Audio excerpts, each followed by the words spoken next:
So in this lecture, what we will try to understand is the topic of thrust and pressure. What is the difference between the two? How we can calculate thrust and then how we can calculate pressure from thrust. What is the significance of both the quantities? Okay. Now let me try to explain this topic by an example. Okay. Have you ever wondered why camels don't sink in the sand even though they are heavier than you guys? When you walk on the sand, your foot goes a little bit, penetrates inside the sand, right? Why your foot does not penetrate on the ground? So if a person is walking on the ground and the person is walking on the sand, in the sand, your foot goes a little bit inside the sand. Okay, another example, very good example, would be the army tanks. You know that the tanks, I can explain this. So army tanks have so many wheels, right? And then they are supporting a big tank vessel, which is like big. It's very heavy. Then why do you have that belt? Why means the trucks don't have belts? Why the army tanks have a belt which moves around the wheel and which is used to move the tank back and forth, right? So why is that? So these kind of questions, think about this, and that's why we will understand this topic of thrust and pressure to answer all these questions. Okay, so now what is thrust? So thrust is basically the force acting on an object perpendicular to the surface. So I can say thrust is the force acting on the object perpendicular, so that is important, perpendicular to the surface. Okay, so if this is the surface and an object, or let's say a block of about 1 kilogram is laying on the surface, then the thrust would be the force this object is applying on the surface. Now we know that the force which is acting on the block is the weight of the block, which is equal to mass time acceleration due to gravity. So that thrust here is equal to the weight of the block, which is going to be mass times acceleration due to gravity. So thrust is the force acting perpendicular to the surface, right? Now let's see what pressure is. So the pressure is, you can calculate the pressure from the thrust. So pressure is basically thrust acting on a unit area. So let's say I have a surface and there's a big block on the top. Again, look at that 1 kilogram block, and let's say this is about 100 meters square. So the thrust of this block on the surface would be mass times gravity, right? Which is going to be 1 kilogram into 9.8 meter per second square. Now thrust is the force, the unit of the thrust is same as force, would be Newton.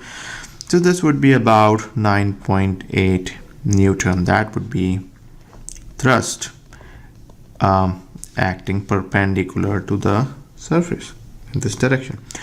But the pressure, so pressure is basically thrust up upon total area. So total area we have here is 100 meters square, so 9.8 Newton per 100 meters square. That would be 0.098 Newton per meter square. Okay, so pressure depends upon the force as well as the area. Thrust only depends upon the force. Okay, now so if I look at example here, so consider two blocks, one small, one big. This is both are 1 kilogram, right? Let's say. Okay, so the materials are different. Let's say this is iron, this is lighter material, let's say styrofoam or something like that. So let's say this area, which is going to be 1 meter square. This is going to be 100 meters square. So thrust of, in both the cases, 1 and 2. So thrust in 1 is equal to thrust in case 2, because thrust is the weight is dependent upon mass and gravity, so both are same here. But the pressure in 1 would be thrust, which is 1 kilogram into 9.8 divided by 1 meter per meter square. Okay, this is meter per second square. Okay, so the unit of the pressure is about Newton per meter square. So this would be about 9.8 Newton per meter square. Okay, but the pressure in 2, I'm going to use different color here. Pressure in 2 is going to be 1 kg multiplied by 9.8 meter per second square divided by 100, because the area is 100 now. So this is going to be 0.098 Newton per meter square. So just remember this, like in one case you have 9.8, in another case you have 0.098. The pressure is not just dependent upon the mass. Okay, so the area is also important. Okay, so let's look at a common example which we know here is, this person is laying on the sand, right, and this person is standing on the sand. We all know, we have all been to the beaches, right? So the person on the laying on the sand will not penetrate deep into the sand, right? But this person's feet will go a little deep into the sand, right? And the question is why. So in both the cases, in case 1, let's say this is case 1, case 2, the thrust or the force is same, right? Because the weight of the person is same in both the cases. But the pressure this person is exerting on the ground is much higher, because this area is smaller than this person, because this person is contacting the sand all over the place, right? So this area is much higher. So the pressure in 1 would be much smaller than pressure in 2. So since the pressure is smaller, person is not going to penetrate deep into the surface of the sand. Okay, and same is true for the army tanks. If we look at what we discussed before, the reason they have this big chain is because now they have all this surface area.